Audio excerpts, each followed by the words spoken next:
নৃপতি বিম্বিসার নমিয়া বুদ্ধি মাগিয়া লইলা পাদনখ কণা তাঁর।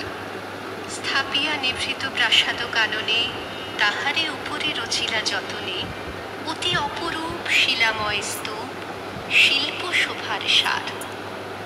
সন্ধ্যা বেলায় শুচিবাস পরি রাজবধূ রাজবালা আসিতেন ফুল সাজায় ডালায় স্তূপ পদমূলে সোনার থালায় আপনার হাতে দিতেন জ্বালায় কনক প্রদীপমালা।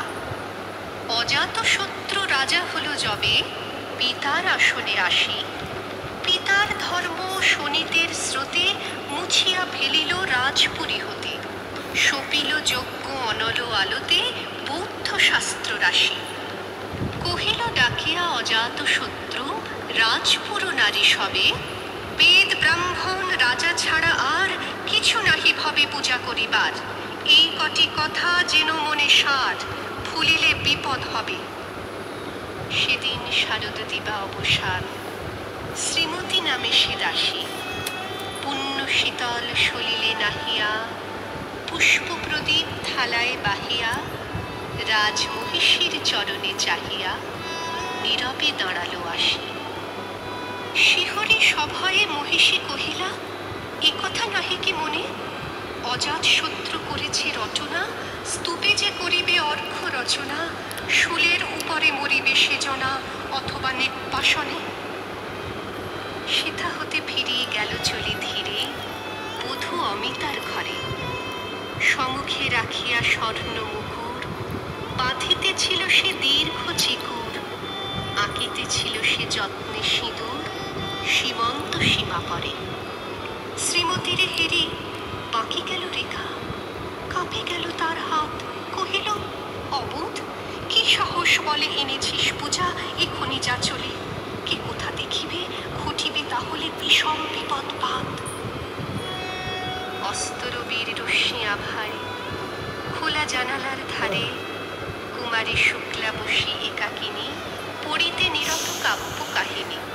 চমকে উঠিল শুনে কিঙ্কিনী চাহিয়া দেখিল তারে ভূমি দ্রুত পদে গেল কাছে কহে সাবধানে তার কানে কানে রাজার আদেশ আছে কিনা জানে এমন করে কি মরণের পানে ছুটিয়া চলিতে আছে।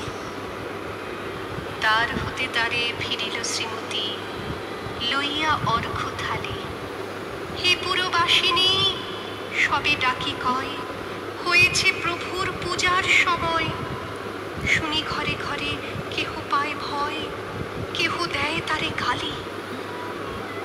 দিবসের শেষ আলোক মিলালো নগর সৌধ পরে পথ জনহীন আধারে বিলীন কলকুলা হল হয়ে এলো ক্ষীণ।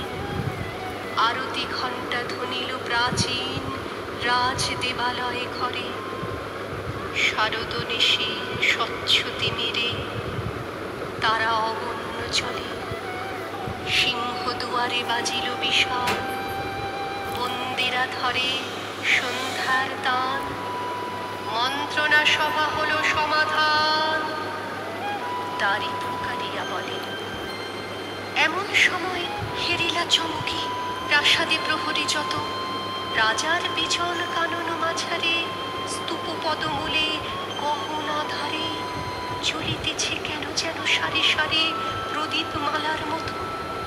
মুক্ত কৃপানে পুররক্ষক তখনই ছুটিয়া আসি শুধালো কে তুই ওরে দুর্মতি মরিবার তরে করিস আরতি। মধুর কণ্ঠে শুনিল শ্রীমতী আমি বুদ্ধের দাসী।